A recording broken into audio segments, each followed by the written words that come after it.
एकेकाळी दूरच्या एका भूमीत एक लहान पण घनदाट जंगल होतं.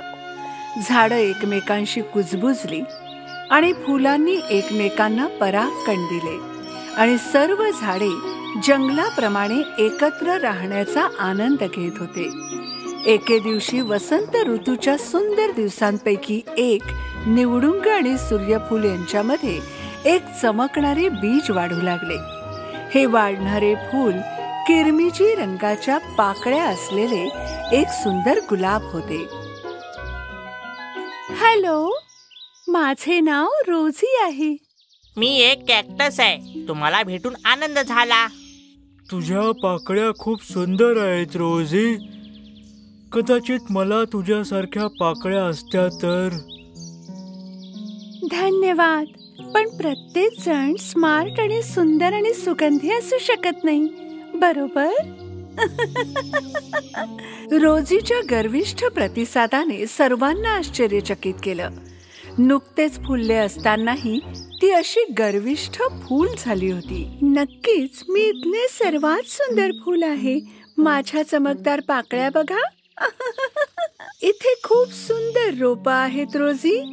तू त्यापैकीच एक आहेस. काय, तुझी हिम्मत कशी झाली माझी तुलना काटेरी कॅक्टसशी करायची? मी त्याच्यापेक्षा खूप सुंदर आहे.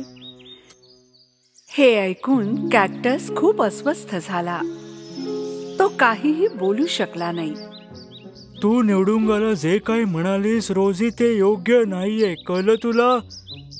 आणि तुलाही काटे आहेतच की. खरं तर माझ्यासारख्या सुंदर गुलाबाशी कॅक्टसची तुलना करणं चांगलं नाही. तुम्हाला सौंदर्याबद्दल काय माहिती असणार आहे? तू तर फुलत नाहीस.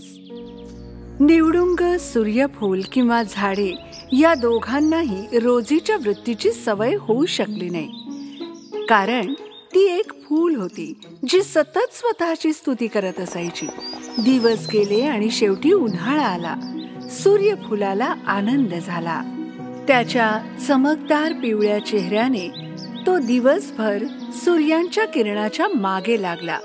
दुसरीकडे कॅक्टसने संपूर्ण हिवाळ्यात साठवलेलं पाणी प्यायलं आणि संपूर्ण उन्हाळ्यात स्वतःला जोमदार आणि निरोगी ठेवलं.